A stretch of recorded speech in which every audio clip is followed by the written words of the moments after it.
Hi, and welcome to Trinomics. Trying something different today.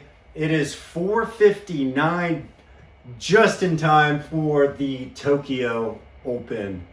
4:59 on the West Coast. And after doing a day where I'm doing my 9 to 5, and there's moments where I'm like, just got to hang in there. There's a lot of demands, and it was one of those days where I just like, I need to stay cool and composed. And then as I was driving home, I was like, you know what? I think it's time to continue to work on what's beyond. And that there will come a day in my life where I will not do the 9 to 5 that I'm doing, and I will do something different. I do know this. Each day that I do live, I do want to be doing something. And my goal is that I may not need to do it, but I just do it because I love to do it. And with the Tokyo Open, it looks like the NQ's trading at 30,460 or so. Keep an eye on that.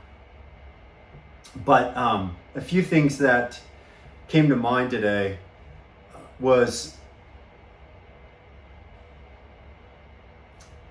circles of passion, broadcasting, trading, investing. And one of the things that I feel like is interesting about trading is it's a different mindset on duration than, say, a buy and hold of a basket of stocks or a basket of indexes. And that you could be in a trade for 11 seconds. You could be in a trade for 10 minutes. You could be in a trade for 2 weeks. And sometimes you just don't know what you don't know. But one of the things that I've been exploring is futures. And because of the way that futures trade, I feel like a perfect way to start is on the micro NASDAQ. Trades at 1/10 the size. And that's what I have pulled up here. But it's one of those things where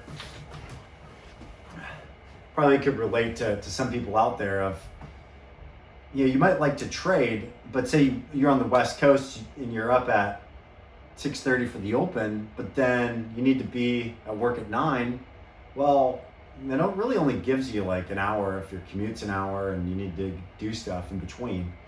And until you discover that the futures market in Tokyo opens 5 o'clock Pacific. And so then you're like, well, shoot, I got a whole new realm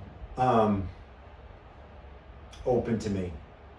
And because it's unknown, I'm a little bit cautious in that I trust the New York session more so, greater liquidity than the night Asia session. But at the same time, I'm like, you know what?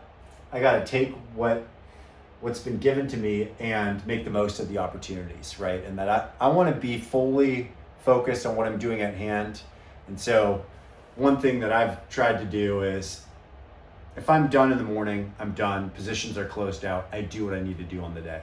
And then come back, boom, we got futures open, and now I'm locked and loaded, ready to see what is in store and where the opportunities lie. That's all I have for you tonight. It's not really a live play-by-play of what we actually have going on in the markets. Other than this, there might be an element of value in more of a live play-by-play. The NQ's at 30,455, right? Because if you're driving home from work listening to a live stream, do you want to know the play-by-play, or do you want to hear about some promoted company? And I have a healthy respect for some other YouTube channels out there, but I think the area that I see myself in would be, I did decide to entertain this broadcasting idea, is more of a play-by-play, providing some value to people that want to keep abreast on what's going on in the markets as they're doing life. Thanks for joining us.